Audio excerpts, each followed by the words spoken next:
الحمد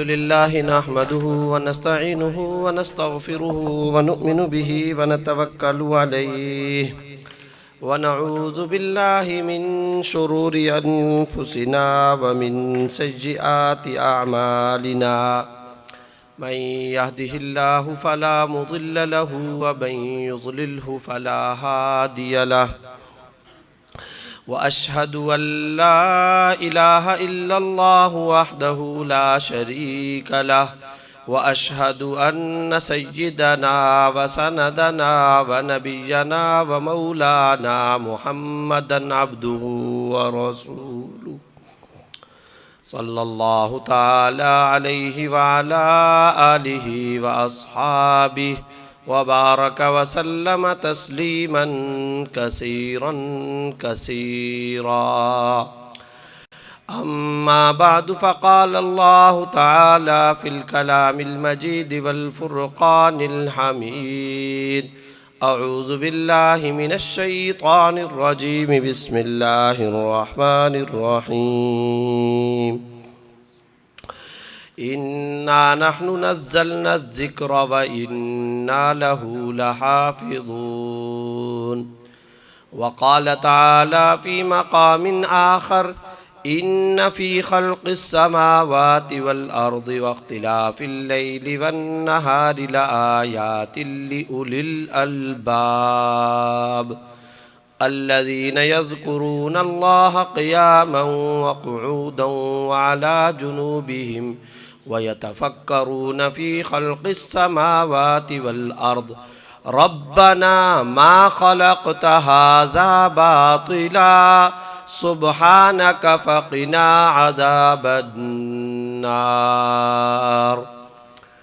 وقال النبي صلى الله عليه وسلم العلماء ورثة الأنبياء وإن الأنبياء لم يورثوا دينارا ولا درهما إنما ورثوا العلم وقال النبي صلى الله عليه وسلم الدنيا كلها متاع وخير متاع الدنيا المرأة الصالحة وقال النبي صلى الله عليه وسلم تركت فيكم أمرين لن تضلوا بما تمسكتم بهما كتاب الله وسنة رسوله صلى الله عليه وسلم آمنت بالله صدق الله مولانا العظيم وصدق رسوله النبي الكريم ونحن على ذلك لمن الشاهدين والشاكرين والحمد لله رب العالمين میرے محترم سامعین، دوستوں، ساتھیوں اور بزرگوں اور میری نہایت ہی عفت مآب مائیں بہنیں، السلام علیکم ورحمۃ اللہ وبرکاتہ۔ تہ دل کے ساتھ بغیر کسی تمہید کے اپنے برادر محترم مکرم جناب شفیق اجمل صاحب کا اور ان کے رفقائے کار کا میں شکر گزار بھی ہوں، دل سے دعائیں بھی کرتا ہوں کہ اللہ تعالیٰ ان کی دین حق کے سلسلے میں ان کاوشوں کو اپنے دربار میں شرف قبول عطا فرمائے اور ہم سب کو یہاں سے اپنی زندگی کے اندر خوشگوار انقلاب پیدا کرنے کی ہمت اور توفیق کا جذبہ لے کر کے اٹھنے کی توفیق عطا فرمائے۔ میرے دوستوں اور ساتھیوں، چونکہ وقت بہت کم ہے، مقاصد قرآن کے حوالے سے گفتگو کرنا اس وقت پیش نظر ہے۔ بہت مختصر سے وقت میں کچھ اشارے کرنا چاہتا ہوں۔ اللہ مجھے توفیق دے کہ میں اپنا درد دل آپ حضرات کے سامنے رکھ سکوں، اور اللہ تعالی ہم سب کو توفیق عطا فرمائے کہ ہم اللہ کی مرضیات اور اللہ تعالیٰ کے اس پیغام کی ابدیت کو سمجھنے کی ہمت اور طاقت اپنے جسم کے اندر پیدا کریں۔ یہ قرآن کریم اللہ تعالیٰ نے ہمیں عطا فرمائی ہے۔ یہ کتاب وہ ہے جس کی ابتدائی پہلی 5 آیات جب رسول اللہ صلی اللہ علیہ وسلم پر نازل ہوئی تھی، اقرأ بسم ربک الذی خلق سے ان آیات کا آغاز ہوا تھا۔ ابھی ہم سب یہاں بیٹھے ہوئے ہیں، اگر میں آپ حضرات سے یہ بات کہوں کہ پاکستان کے علاقے کے اندر ایک علاقہ ہے، فرض کریں کہ خزدار کا یا تھر پارکر کا ایک علاقہ ہے، اس تھر پارکر کے اندر ایک گاؤں ہے، اور اس گاؤں کے اندر کچھ ادنا درجے کے کاشتکار رہتے ہیں، چھوٹی سی تجارتیں کرنے والے کچھ لوگ رہتے ہیں۔ وہ لوگ ہیں کہ جو تھوڑا سا کہیں سے لوہا اٹھایا، اس کو جا کر کے بیچ دیا، اسی طرح سے کچھ کشمش کا موسم آ گیا تو وہ اس کو جمع کرتے ہیں اور جمع کر کے آگے جا کر کے کہیں فروخت کر دیتے ہیں۔ کوئی کھجوروں کے دو چار ان کے پاس درخت ہیں، ان درختوں سے وہ کچھ کھجوریں حاصل کرتے ہیں اور جا کر کے بیچ دیتے ہیں۔ بس وہ ایسے ہی کچھ معمولی لوگ ہیں۔ کیا آپ تصور کر سکتے ہیں کہ تھر پارکر کے گوٹھ میں رہنے والے یہ چند دیہاتی جرمنی کے مالک ہو گئے، یہ فرانس کے مالک ہو گئے، یہ امریکہ کے مالک بن گئے، یہ یورپ کے اور برطانیہ کے اور یورپ کے ملکوں کے بادشاہ بن گئے؟ تمدنیں، ثقافتیں ان کے سامنے نوکری کرنا شروع کر دیں، دنیا کی بڑی بڑی تہذیبیں ان کی چاکری کرنا شروع کر دیں، اور دنیا کے بڑے بڑے سپر پاورز کے بیوروکریٹ، ان کے بڑے بڑے افسران، ان کے بڑے بڑے حکمران تھر پارکر کے گاؤں اور گوٹھ میں رہنے والے ان چھوٹے کاشتکاروں کے سامنے اپنے گھٹنے سجا دینے والے اور اپنے آپ کے زانوئے تلمس تہ کر دینے والے بن جائیں گے؟ کیا آپ کبھی اس حقیقت کا تصور کر سکتے ہیں؟ اگر کوئی آپ کو کہے کہ ایسے ہوا ہے، آپ مانیں گے؟ خدا کی قسم، خدا کی قسم، خدا کی قسم، یہ انقلاب آ چکا ہے، یہ کام اس صفحہ ہستی پر ایک مرتبہ ہو چکا ہے۔ محمد الرسول اللہ صلی اللہ علیہ وسلم نے یہ کارنامہ مکہ مکرمہ کی ایک ایسی بے آب و گیاہ بستی میں انجام دے ڈالا ہے۔ مکہ مکرمہ، قرآن جس کے بارے میں خود کہتا ہے وادٍ غیر ذی زرع، یہ تو علاقوں میں سے وہ بستی ہے جہاں کوئی کاشتکاری اور فصل بھی نہیں ہوتی ہے۔ یہ وہ جگہ ہے کہ جس کے چاروں طرف پہاڑ ہیں۔ پھر پہاڑوں کی دو قسمیں ہوتی ہیں، کہیں پہاڑ وہ ہوتے ہیں جن پہ اخروٹ، پستے، بادام، میوہ جات ایسے پہاڑ ہوتے ہیں، بعض وہ پہاڑ ہوتے ہیں جس پر فصلیں ہوتی ہیں۔ مکہ کے یہ وہ کالے پتھروں کے پہاڑ ہیں جہاں کچھ بھی نہیں اگتا، اور ان پہاڑوں کے اندر کچھ بکریاں چرانے والے لوگ تھے، ان پہاڑوں میں کچھ اونٹ چرانے والے لوگ تھے۔ کیا کام کر دیا تھا محمد الرسول اللہ صلی اللہ علیہ وسلم نے ان کے ساتھ؟ وہ کیا تھا؟ کیا ہوا تھا؟ کیا کام کر دیا تھا؟ کیا پڑھا دیا تھا ان کو؟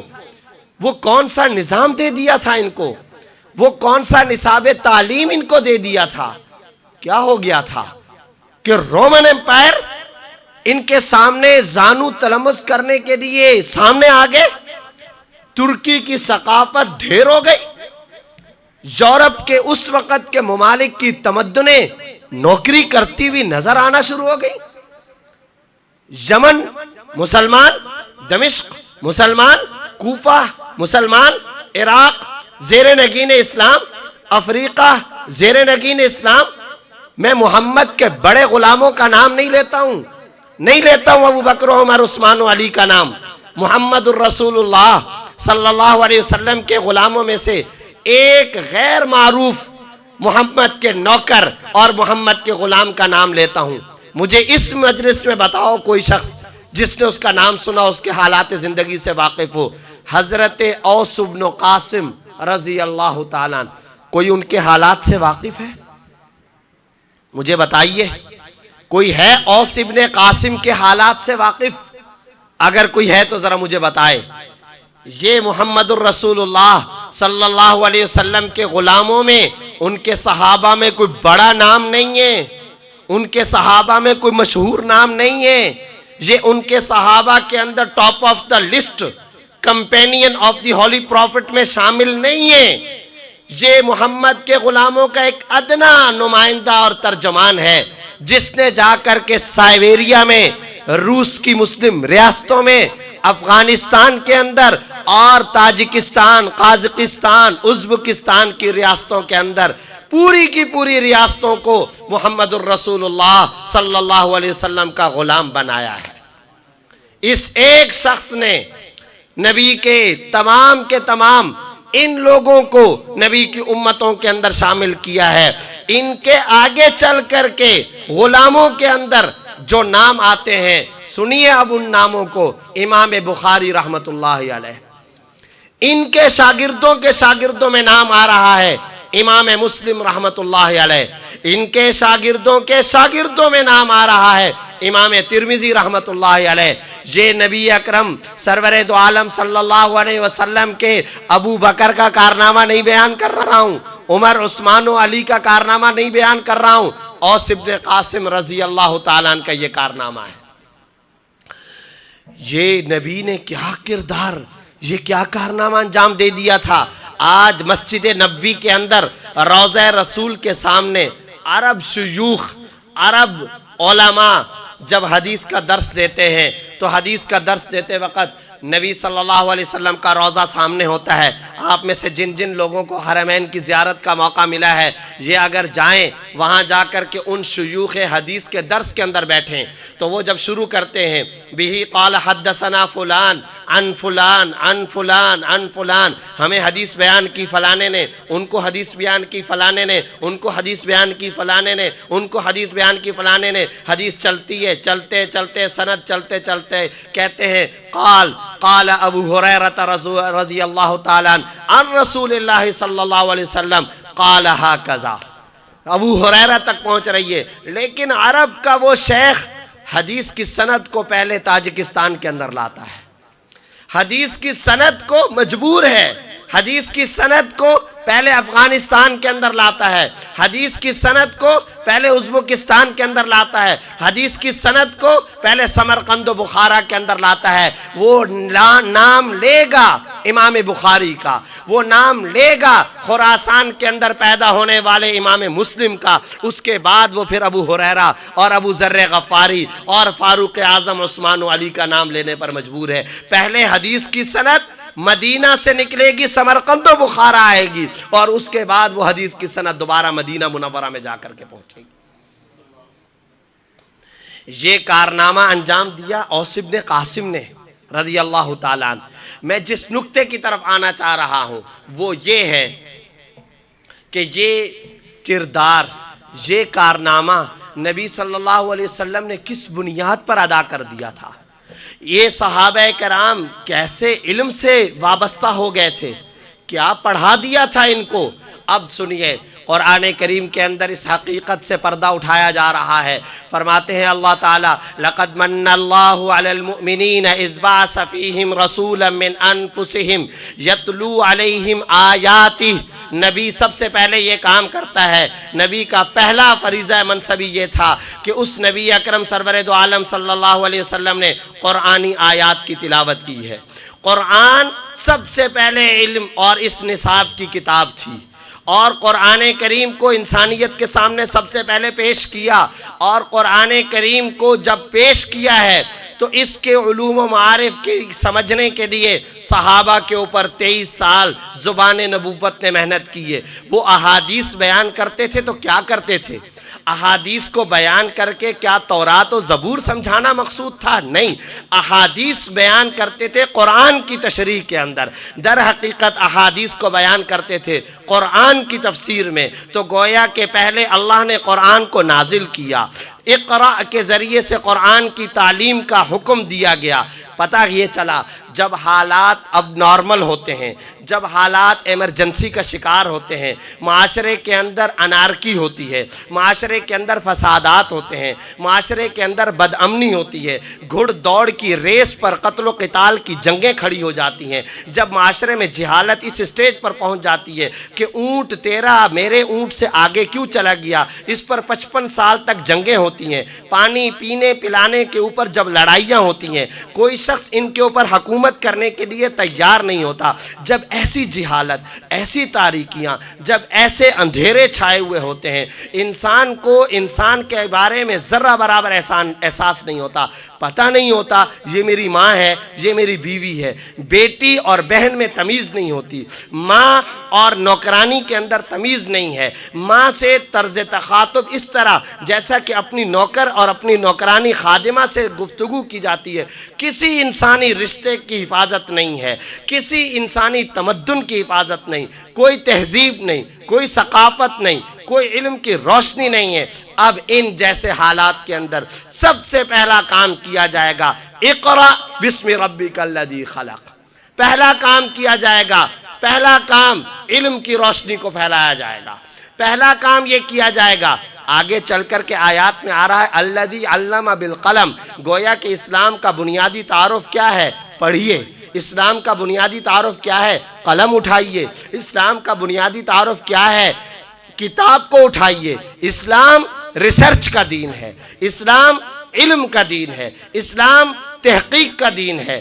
یہ قرآن کریم سمجھانے کے لیے آیا تھا، اور پھر قرآن کریم نے جگہ جگہ انسانوں کو جھنجھوڑا ہے، انسانوں کے دل دماغ سے پردوں کو ہٹایا ہے، قرآنی آیات کے اندر غور و فکر کرنے کا حکم دیا ہے۔ نہ صرف یہ کہ حکم دیا، بلکہ یہ کہا اگر تم یمن کو، کوفہ کو، عراق کو، شام کو، ڈیمسکس کو، افریقہ کو، مراکو کو، وسطی ایشیا کے ریاستوں کو اسلام کے زیر نگیں کرنا چاہتے ہو تو اس کا پہلا طریقہ، پہلا حکم یہی ہے کہ قرآن کے اندر تدبر کرو، قرآن میں غور و فکر کرو۔ اور قرآن کیا کہتا ہے؟ ان فی خلق السماوات والارض، بے شک آسمان کو پیدا کرنے میں، زمین کو پیدا کرنے میں، واختلاف اللیل والنہار، رات آتی ہے اندھیرا آ جاتا ہے، دن آتا ہے روشنی اور اجالا آ جایا کرتا ہے، تو فرمایا اس دن اور رات کے پیدا کرنے میں، آسمان اور زمین کے پیدا کرنے میں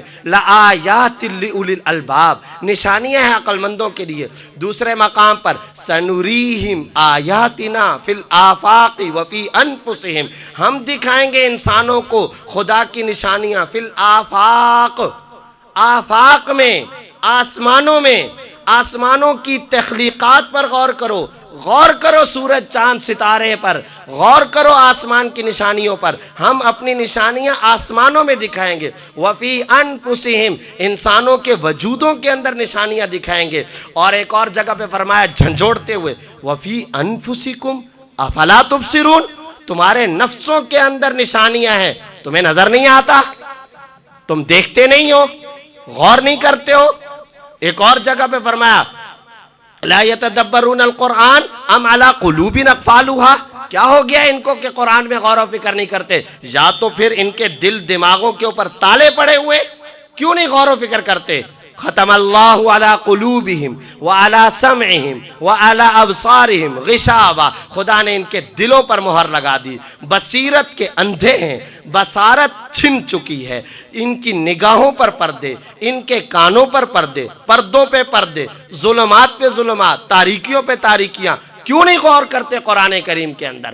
قرآن کریم کے اندر سائنس اور ٹیکنالوجی کے تمام علوم سمائے ہوئے ہیں، سائنس اور ٹیکنالوجی کی ایجادات کا حکم قرآن نے دیا ہے، سائنس اور ٹیکنالوجی کے اندر ترقی کرنے کا حکم قرآن دیتا ہے۔ وَأَعِدُّوا لَهُم مَّا اسْتَطَعْتُم مِّن قُوَّةٍ وَمِن رِّبَاطِ الْخَيْلِ، اگر تہذیب کو مقابلے میں لایا جائے، مسلمانوں اس کے مقابلے میں نبوی تہذیب کو کھڑا کرو، اگر اسلحے کو مقابلے میں لایا جائے تو سائنس اور ٹیکنالوجی کے اندر کارنامے انجام دو، ان کا جواب اسی زبان سے دو۔ ثقافت کو لایا جائے تو پھر اپنی ایک ثقافت سامنے لے کر کے آؤ، اگر وہ شیکسپیئر کو اور دوسرے فرما رواؤں کو لے کر کے آئیں، وہ نیو ورلڈ آرڈر کو لے کر کے آئیں، تو تم شورائیت اور امارت کا نظام لے کر کے آؤ۔ یہ نظام زندگی یہ دستور حیات قرآن کے اندر بیان کیا گیا ہے۔ اب ذرا آئیے اپنے رخ پر بھی جائزہ لیں، ہم نے کیا کر کے رکھا ہوا ہے قرآن کے ساتھ۔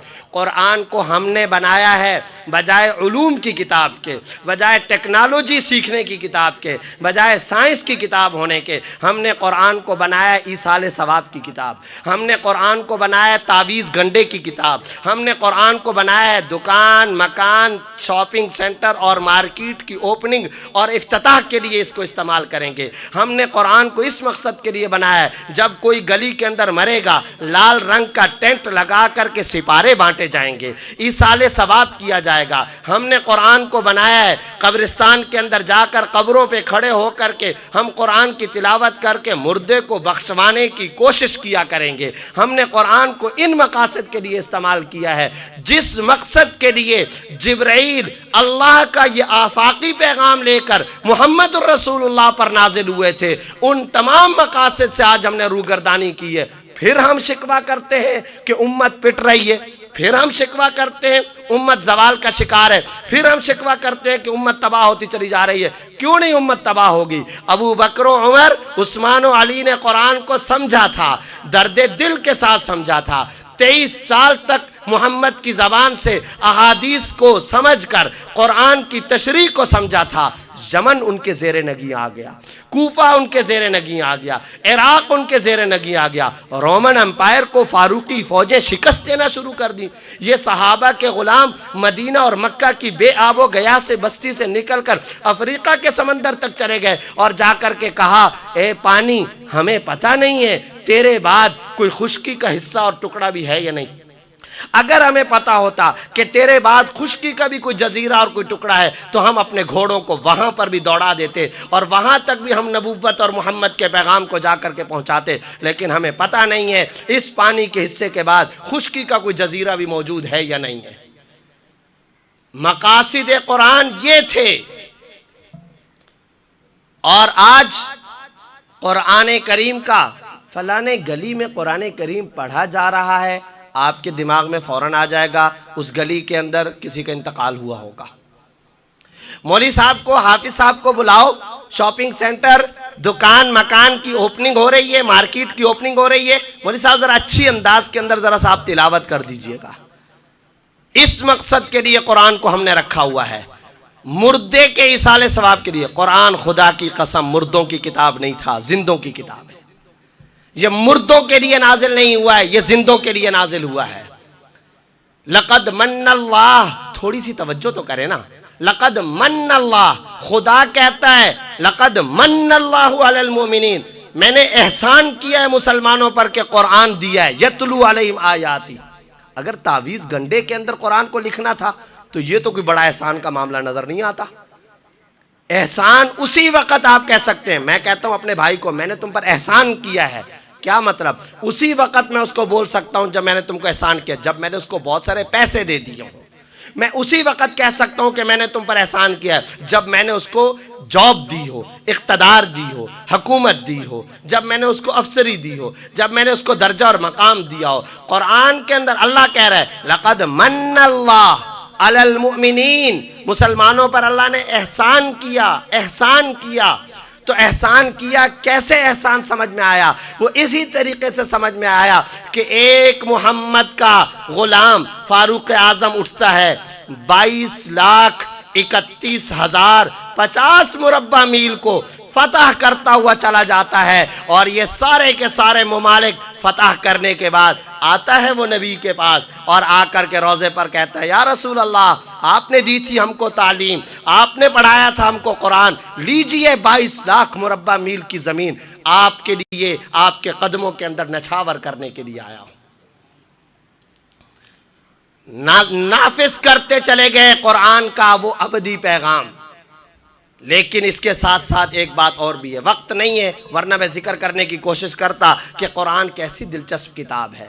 خدا را امت مسلمہ قرآن کے سلسلے میں اور مطالعہ قرآن کے سلسلے میں اپنے طرز فکر کو بدلے اگر ہم عظمت رفتہ کو بحال کروانا چاہتے ہیں۔ قبرستان میں سے نبی صلی اللہ علیہ وسلم گزر رہے ہیں، ہڈیاں ایک جگہ پر نظر آ گئیں، ایک کافر نے وہ ہڈیاں اٹھائیں، اٹھانے کے بعد کہا آپ صلی اللہ علیہ وسلم کو، اے محمد صلی اللہ علیہ وسلم، آپ یہ کہتے ہیں کہ آپ کا رب دوبارہ انسانوں کو زندہ کرے گا؟ ارے ہمیں سمجھائیے تو صحیح، کیا تمہارا رب ان ہڈیوں کو دوبارہ گوشت پوست کا انسان بنا کر کے کھڑا کر دے گا؟ ان ہڈیوں کو دوبارہ زندہ کرے گا؟ یہ تو اس طرح خستہ اور بوسیدہ ہڈیاں پڑی ہوئی ہیں۔ غیور خدا کی ذات کو غیرت آئی، اسی وقت جبرائیل علیہ السلام کو فوراً بھیجا۔ نبی کے ہونٹ نہیں ہلے، جبرائیل پہلے پہنچے ہیں اور فرمایا کہ ان کافروں کو جلدی سناؤ یہ آیت، بلا قادرین علی ان نسوی بنانا، ہم تو اس بات پر بھی قادر ہیں کہ اس دنیا کے اندر جو انسان بستا تھا، جب مرنے کے بعد قیامت والے دن اس کو اٹھائیں گے، اس کے جسم کے اندر ایک ہاتھ تھا، اس ہاتھ میں جو انگلیاں تھی، ان انگلیوں کے اوپر جو پورے تھے، ہم ان پوروں کو بھی اسی طریقے سے بنائیں گے جیسا کہ دنیا کے اندر اس کی انگلیوں کے پورے ہوا کرتے تھے۔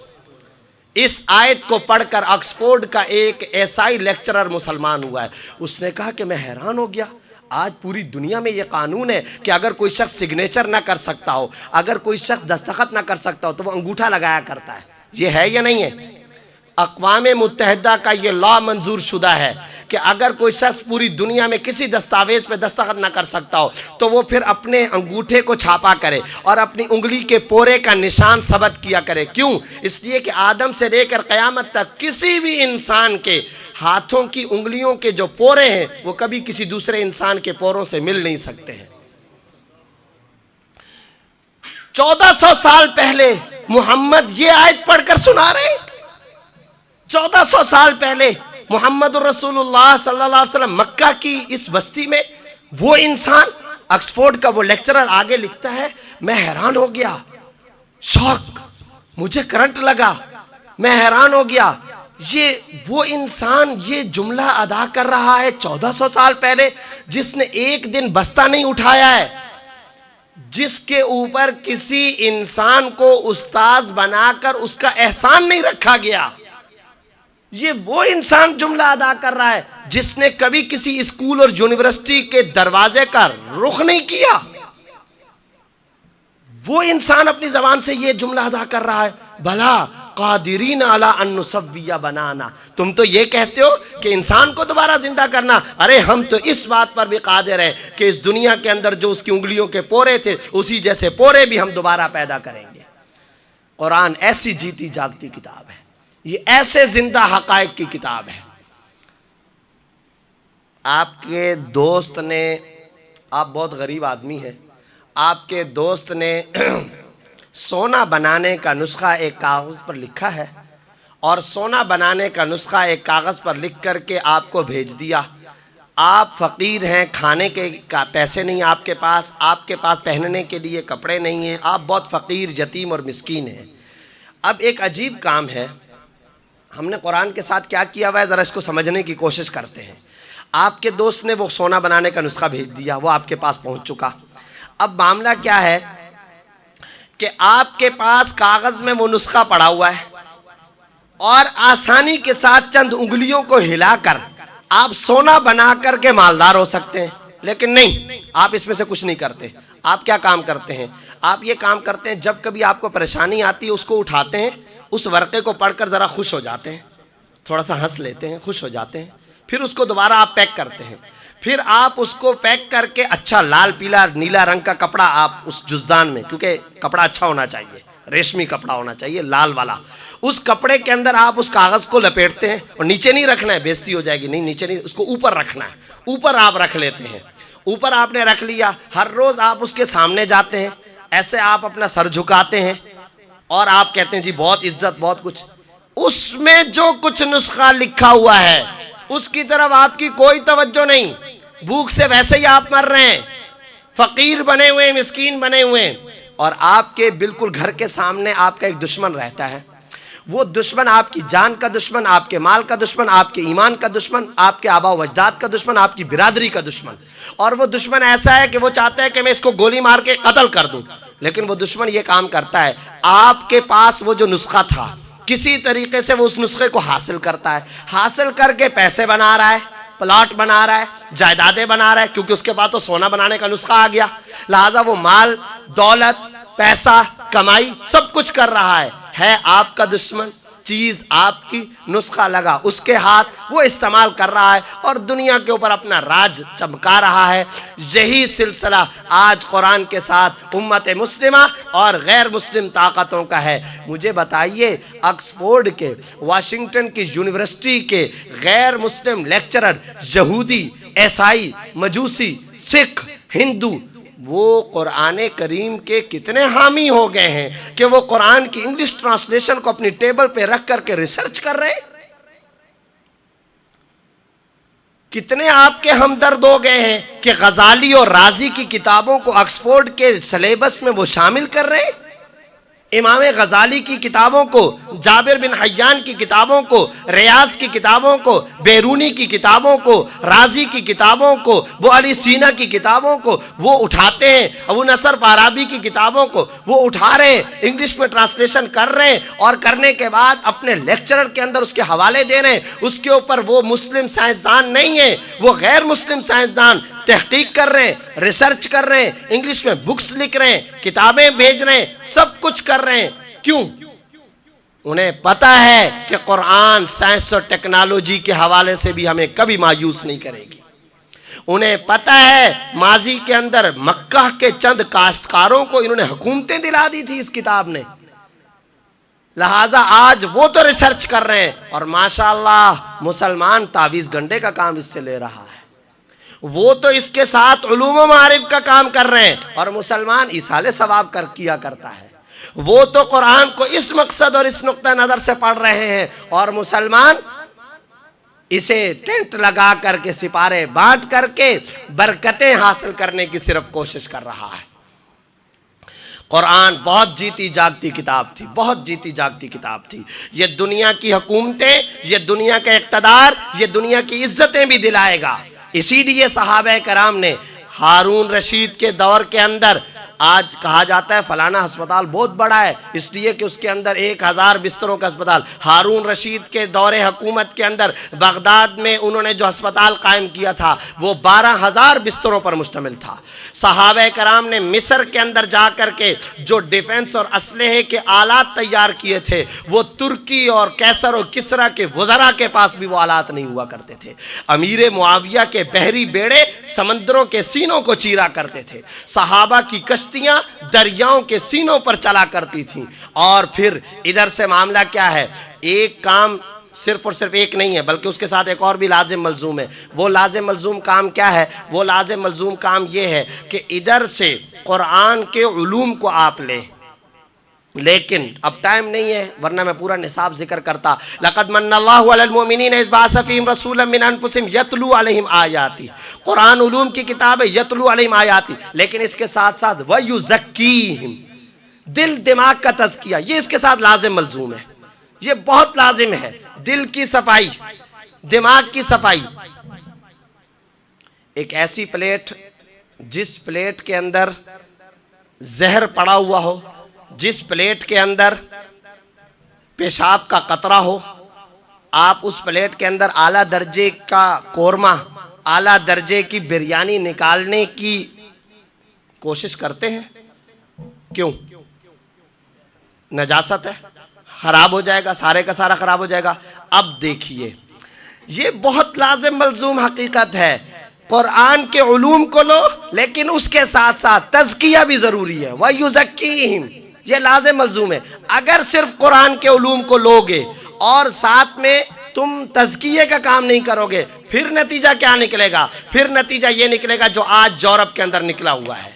قرآن سائنس و ٹیکنالوجی کے اندر غور و فکر کی دعوت دیتا تھا، انہوں نے سائنس و ٹیکنالوجی، قرآن کہتا ہے سنوریم آیاتنا فی الآفاق، انہوں نے آفاق اور آسمانوں پہ کمندیں ڈالی ہیں۔ قرآن کہتا ہے وَأَعِدُّوا لَهُم مَّا اسْتَطَعْتُم مِّن قُوَّةٍ، انہوں نے نئے آلات اور نئے ڈیفنس کی چیزیں اور ٹینک، توپ، تفنگ اور بمبارڈمنٹ طیارے ایجاد کیے ہیں، لیکن وَيُزَكِّيهِمْ نہیں تھا۔ جب وَيُزَكِّيهِمْ نہیں تھا، اب میرا آپ سے سوال یہ ہے، بتائیے ان ایجادات کو تو انہوں نے حاصل کیا لیکن وَيُزَكِّيهِمْ نہیں تھا۔ یہ آلات اور یہ ایجادات آج انسانیت کی تعمیر پہ خرچ ہو رہے ہیں یا انسانیت کی تخریب پہ خرچ ہو رہے ہیں۔ عراق کے کسانوں کو مارا جا رہا ہے، عراق میں بچوں کو قتل کر دیا جاتا ہے، وہاں کی معصوم خواتین پر بمبارڈمنٹ طیارے آ کر کے تہہ تیغ کر دیتے ہیں، افغانستان کے اندر خواتین کو ان کے بمبارڈمنٹ طیارے قیمہ بنا کر کے چلے جاتے ہیں، افغانستان کے اندر چھوٹے چھوٹے معصوم بچوں کا قیمہ بیلچوں سے اٹھایا جاتا ہے، بمبارڈمنٹ کر کے قبائلی علاقوں کے اندر معصوم لوگوں کے جسموں کے گوشت کے لوتھڑوں کو پلیٹوں کے اندر اٹھایا جاتا ہے، بیلچوں سے اٹھایا جاتا ہے، چمچیوں سے اٹھایا جاتا ہے۔ کیوں؟ ایجادات ان کے پاس ہیں مگر وہ یزکیہم نہیں ہے، اس لیے یہ ایجادات انسانیت کی تباہی پر استعمال ہو رہے ہیں۔ اس لیے یہ دونوں کام کرنے ہیں۔ نمبر ایک کام امت مسلمہ کو یہ کرنا ہے کہ یہ ایجادات بھی اختیار کرنی ہے، بیالوجی اور سائنس اور ٹیکنالوجی کو حاصل کرنا ہے، ساتھ میں وہ یزکیہم بھی۔ اب ٹائم نہیں ہے میں عرض کروں، خانقاہ کے اندر جدید ٹیکنالوجی پر ڈیبیٹس ہونی چاہیے، خانقاہ کے اندر جدید ایجادات کے اوپر ڈیبیٹ اور بحثیں ہونی چاہیے۔ ادھر خانقاہ ہو وہ یزکیہم ہوگا، اور ادھر یتلو علیہم آیات علوم و معارف قرآن کے ملیں گے۔ لیکن ان سب کاموں کے لیے سب سے پہلے تو مسلمان ساتھیوں اس درد دل کو تو سمجھنے کی کوشش کرو، سب سے پہلے یہ کام تو کرو نا کہ قرآن کے سلسلے میں امت کا جو طرز مطالعہ ہے، قرآن کے سلسلے میں جو طرز سلوک ہے، اس طرز سلوک کو تو تبدیل کرنے کے لیے ہم تیار ہوں۔ قرآن کو علوم و معارف کی کتاب تو سمجھنے کے لیے ہم تیار ہوں، قرآن کے اوپر ریسرچ اور تحقیق کے لیے تو ہم تیار ہوں، قرآن کے مقاصد کے اوپر نظر رکھنے کے لیے تو ہم تیار ہوں، کم از کم ہم اس کے لیے تو تیار ہوں کہ آج سے اس مجلس کے اندر ہم عزم کر کے اٹھیں، سائنس اور ٹیکنالوجی کو ہم حاصل کریں گے، اور بیالوجی اور سائنس اور فزکس کو اور علم الحیوانات، علم الطبعیات، علم المعدنیات کو حاصل کرنا خود قرآن کا تقاضا ہے۔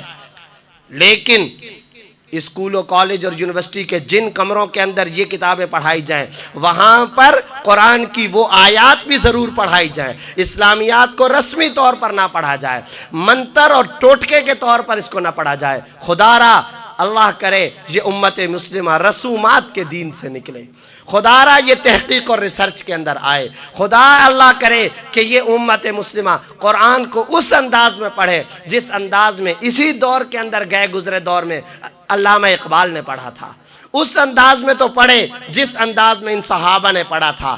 اس لیے کسی صحابی کا بڑا شاندار مقولہ ہے، قرآن و سنت کی دعوت لے کر کے اٹھو، پوری دنیا تمہاری زیر نگی ہوتی چلی جائے گی۔ حسن بصری رحمۃ اللہ علیہ نے فرمایا تھا، مجھ سے کوئی صحابہ کا تعارف پوچھے تو میں صرف اتنا کہوں گا، یہ وہ لوگ تھے جو راتوں کو قرآن کریم کی آیات میں غور و فکر کرتے تھے اور دن کے اندر قرآن کی ان تعلیمات پر عمل کیا کرتے تھے۔ اللہ تعالیٰ عمل کرنے کی توفیق عطا فرمائے۔ وآخر دعوانا الحمدللہ رب العالمین، الحمدللہ رب العالمین والصلاة والسلام علی رسولہ الکریم، اللہم صلی علی سیدنا و مولانا محمد النبی الامی وعلی آلہ واصحابہ وبارک وسلم۔ اللہم انا نسألک ایمانا کاملا، یقینا صادقا، رزقا واسعا، علما نافعا، عملا صالحا، توبة قبل الموت، والعفو عند الحساب، والفوز بالجنہ، والنجاة من النار، یا عزیز یا غفار۔ اللہم انک عفو کریم تحب العفو فاعف عنا یا غفور۔ اللہم انا نسألک من خیر ما سألک من عبدک ونبیک محمد صلی اللہ علیہ وسلم، اللہم انا نعوذ بک من شر ما استعاذک من عبدک ونبیک محمد صلی اللہ علیہ وسلم۔ سبحان ربک رب العزة عما یصفون، وسلام علی المرسلین، والحمد للہ رب العالمین۔